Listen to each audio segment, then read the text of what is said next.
Hulagu Khan کی موت کا عبرت انگیز واقعہ۔ دنیا کا ظالم اور وحشی ترین انسان ہلاکو خان اپنے گھوڑے پر شان سے بیٹھا ہوا تھا۔ چاروں طرف سے تاتاری افواج کی صفیں کھڑی تھیں۔ سب سے آگے ہلاکو خان کا گھوڑا تھا۔ ہلاکو خان کے سامنے قیدی مسلمانوں کی 3 صفیں کھڑی کی گئی تھیں، جن کو آج ہلاکو خان نے اپنے حکم پر قتل ہوتے دیکھنا تھا۔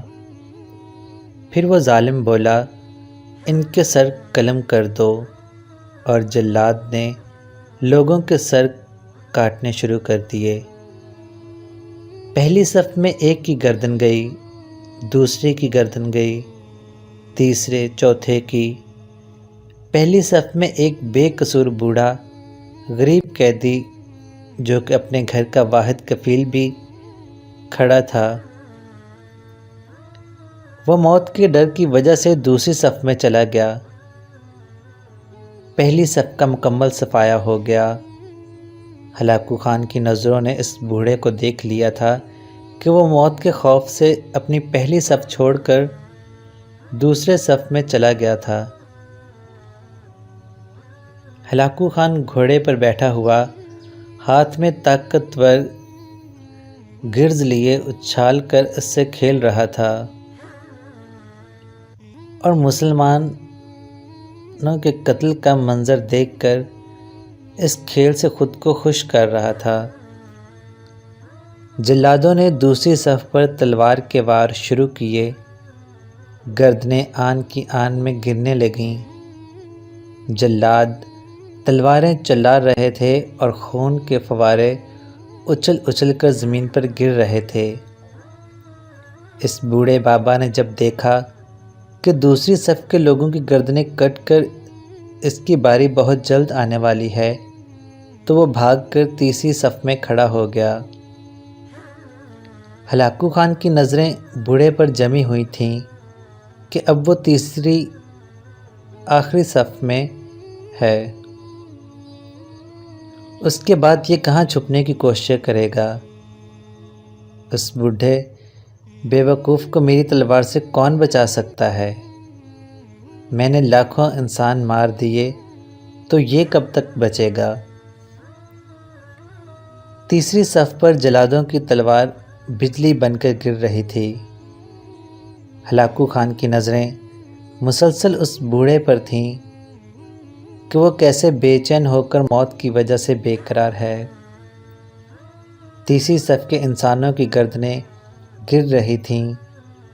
جلاد بجلی کی سی تیزی سے اس بوڑھے بابا کو پہنچا تو ہلاکو خان کی آواز گونجی، رک جاؤ، اس کو ابھی کچھ نہ کہو۔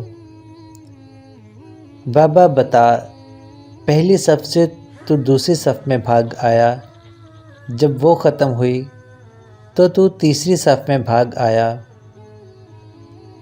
بابا اب بتا، پیچھے تو کوئی اور صف بھی نہیں، اب تو بھاگ کے کہاں جائے گا؟ اب تجھے مجھ سے کون بچائے گا؟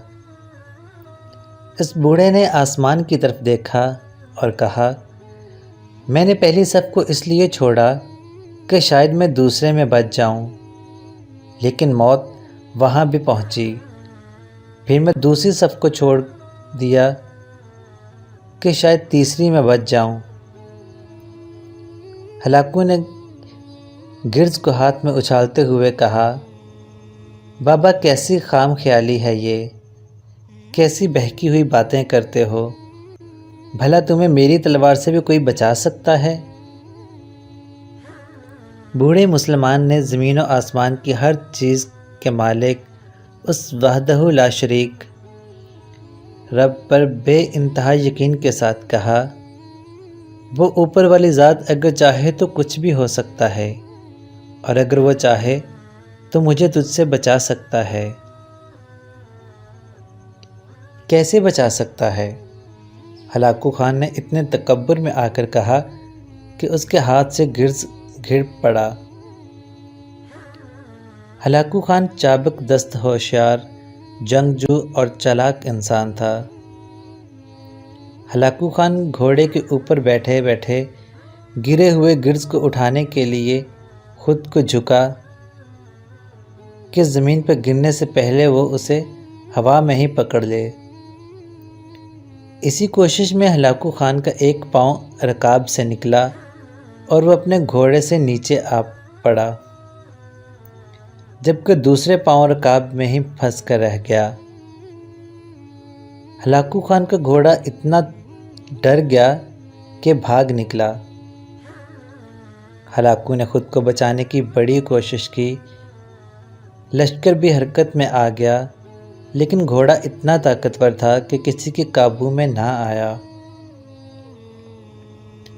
وہ ہلاکو کو پتھروں میں گھسیٹ گھسیٹ کر بھاگتا رہا، یہاں تک کہ ہلاکو کا سر پتھروں سے پٹک پٹک کر اس قدر لہولہان ہو گیا کہ اس کی روح چند ہی منٹوں میں اپنے اس تکبر بھرے وجود کو چھوڑ کر جہنم رسید ہو گئی۔